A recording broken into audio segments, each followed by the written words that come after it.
सोनम उसके नागराज के ऊपर उठक बैठक करने लगती है और ये उठक बैठक तब तक चलता रहा जब तक नागराज के फन से सफेद जहर ना फेंकने लगा। उसके बाद दूसरे दिन कमलेश फिर आ जाता है और बोलता है, आज मैं तुम्हें अपने ऊपर कबड्डी खेलने नहीं दूंगा, आज तो सब कुछ मैं करूंगा। इतना बोलते ही कमलेश टूट पड़ता है। ये पागलपन देखकर सोनम और भी ज्यादा पागल हो जाती है और बोलती है, ठीक है, आज जो करना है कर लो। फिर कमलेश और तेज हो जाता है।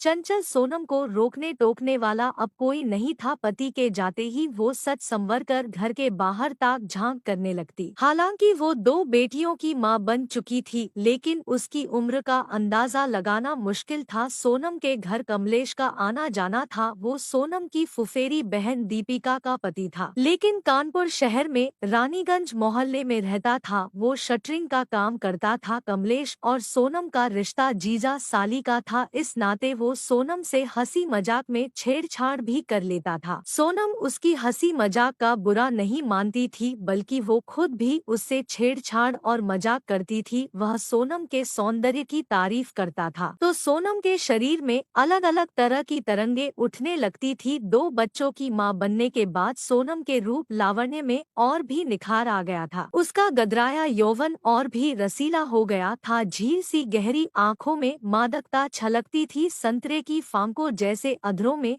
शहद जैसा द्रव्य समा गया था। सुराहीदार गर्दन के नीचे नुकीले शिखर किसी को भी आकर्षित करने के लिए पर्याप्त थे। शादी से पहले भी सोनम के बहुत सारे लड़कों से रिश्ते थे, क्योंकि सोनम का भी एक लड़के से मन नहीं भरता था और जब कभी मौका मिलता था तब वो गन्ने के खेतों में चली जाती थी अपने यार के साथ और पूरा दिन भर अपनी ख्वाहिशें पूरी करती रहती थी। और ऐसा वो महीने में कई कई बार किया करती थी, क्योंकि उसके यार भी बहुत सारे थे तो सबका नंबर आता था। इसी तरह शादी होने से पहले सोनम की लाइफ बिल्कुल मजे में कट रही थी, लेकिन जब से शादी हुई तब से उसकी सारी मस्ती खत्म हो गई थी, क्योंकि अब तो बस उसे सिर्फ अपने पति के साथ ही कबड्डी खेलनी पड़ती थी और उसे उसका पति में कुछ खास दिलचस्पी भी नहीं थी। और अब इधर घर आते जाते कमलेश अक्सर सोनम के रूप लावण्य की तारीफ करता था। किसी मर्द के मुंह से अपनी तारीफ सुनना हर औरत की सबसे बड़ी कमजोरी होती। सोनम से भी रहा नहीं गया। कमलेश ने एक रोज उसके खूबसूरत जिस्म की तारीफ की, वो तो फूल कर गदगद हो गई। फिर वो बुझे मन से बोली, ऐसी खूबसूरती किस काम की जिसकी तरफ पति ध्यान ही न दे। कमलेश को सोनम की किसी ऐसी ही कमजोर नस की तलाश थी। जैसे ही उसने अपने पति की बेरुखी का बखान किया, कमलेश ने उसका हाथ थाम लिया। तुम चिंता क्यों करती हो? हीरे की परख जौहरी करता है।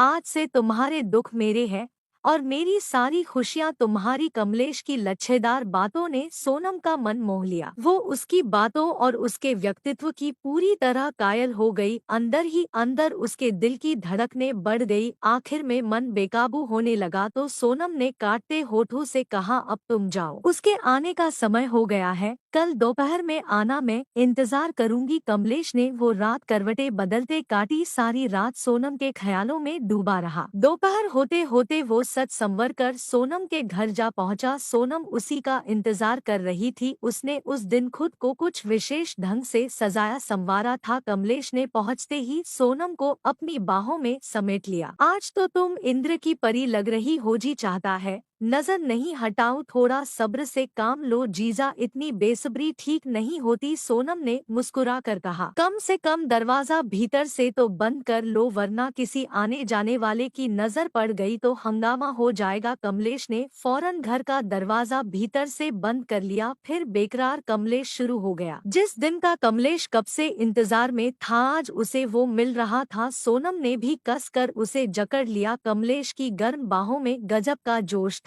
आनंद का मोती पाने के लिए वो सोनम के शबाब के सागर में गहरे उतरता चला गया। जीजा के जोश से सोनम बेहाल हो गई। उसने भी जीजा का उत्साह बढ़ाते हुए उससे रगड़ना शुरू किया। उसके संतरे कमलेश में धंसी जा रही थी। दोनों बिल्कुल बेकाबू हो चुके थे। फिर कमलेश ने अपना नागराज बाहर निकाल दिया। सोनम उसे देख के और भी ज्यादा बेकाबू हो गई, क्योंकि वो काफी लंबा और मोटा था। सोनम खुद को रोक नहीं पाई और उसे पकड़ पकड़ ली और खेलने लगी, जिससे कमलेश को और भी ज्यादा अच्छा लगने लगा। इधर कमलेश भी दोनों संतरे को दबाने लगा। दोनों एक दूसरे में बिल्कुल खो चुके थे। फिर तुरंत कमलेश अपने नागराज को सोनम के बड़े बड़े संतरे में रगड़ने लगा। 2 मिनट वो ऐसा ही करता रहा। फिर सोनम से रहा नहीं गया और वो कमलेश के ऊपर आकर पूरा का पूरा नागराज को बिल में डाल दी और उठक बैठक करने लगी। कमलेश की तो होश ही उड़ गए, वो तो खो सा गया था। और ये उठक बैठक तब तक चलता रहा जब तक नागराज के फन से सफेद जहर ना फेंकने लगा। उसके बाद दूसरे दिन कमलेश फिर आ जाता है